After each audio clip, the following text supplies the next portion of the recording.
Teenmar మల్లన్నను Congress party suspend చేయడం అనైతికమని యావత్ BC సమాజం మరియు మల్లన్న అభిమానులు చాలామంది అంటున్నారు. ఆ విషయాన్ని తెలుసుకోవడానికి మహబూబ్ నగర్ తీన్మార్ మల్లన్న టీం జిల్లా అధ్యక్షుడు రవి ముదిరాజు గారిని అడిగి కొన్ని విషయాలు తెలుసుకుందాం. నమస్తేనా. నమస్తే.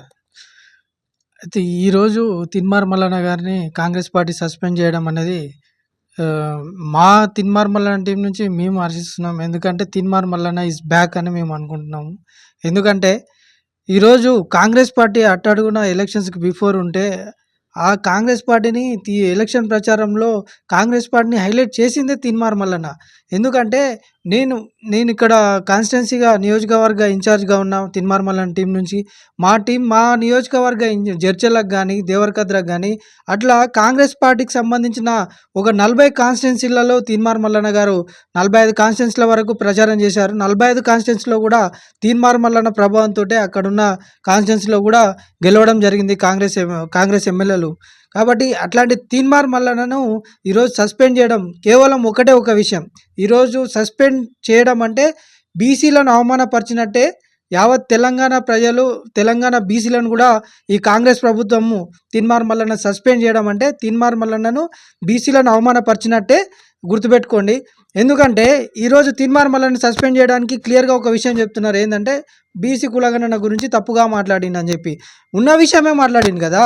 బీసీల గురించి వాళ్ళ లెక్కల గురించి యాజ్ టీజ్గా నిజాన్ని నిర్భయంగా మాట్లాడిండు తీన్మార్ మల్లన్న. పేపర్లు చింపేసినట్టు 100% చింపే. తీన్మార్ మల్లన్న కాంగ్రెస్ ప్రభుత్వంలో భాగస్వామి అంటే ఎమ్మెల్యేలను గెలిపించడంలో కానీ తర్వాత ప్రభుత్వ పథకాలు మన యొక్క గ్రామంలో చేరడంలో తీన్మార్ మల్లన్న ముఖ్య పాత్ర అంటారు. అది ఎంతవరకు?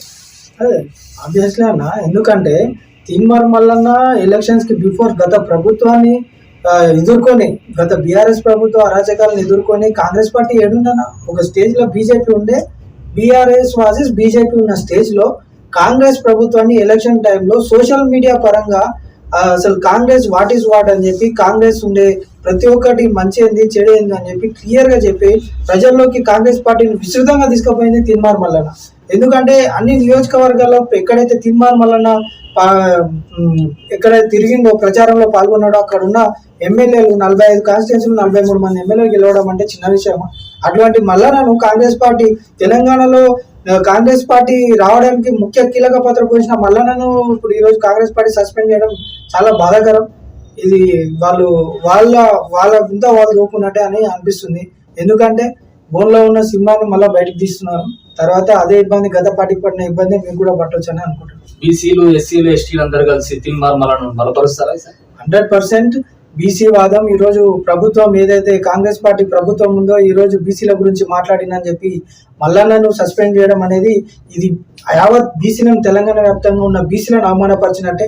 కాబట్టి బీసీలు ఆత్మగౌరవం కోసం మేము పోరాటం చేస్తున్నాం. అట్లా మాకు అండగా నిలబడిన మల్లన్న పట్ల మీరు ఈ విధంగా వ్యతిరేకత ధోరణి ప్రదర్శించడం అనేది చాలా బాధాకరం. కాబట్టి ఈ ఉద్యమాన్ని ఇంకా బీసీ వాదాన్ని ఇంకా తీన్మార్ మల్లన్న నాయకత్వంలో ఇంకా ముందుకు తీసుకుపోతాం.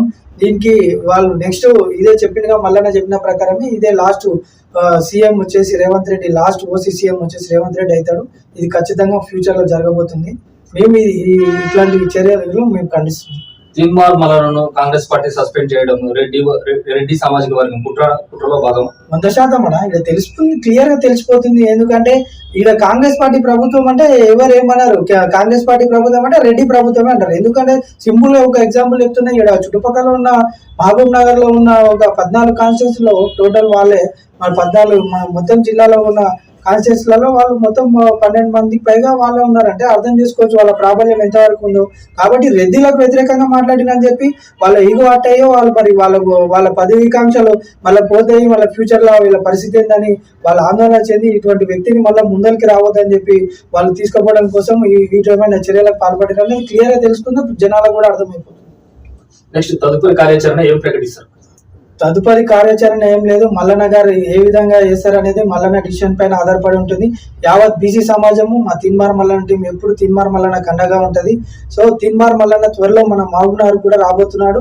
ఇక్కడ 9 తారీఖు రోజు భారీ బహిరంగ సభను ఇంకా రెట్టింపు ఉత్సాహంతో మేము ఇంకా ఈ భారీ బహిరంగ సభని విజయవంతం చేస్తాం.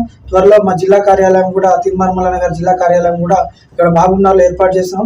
ఇంకా విస్తృతంగా ఈరోజు మాకు మా బాస్ ఈజ్ బ్యాక్ అనుకుంటున్నాము. ఎందుకంటే మా సినిమా మళ్ళీ తిరిగి వచ్చింది.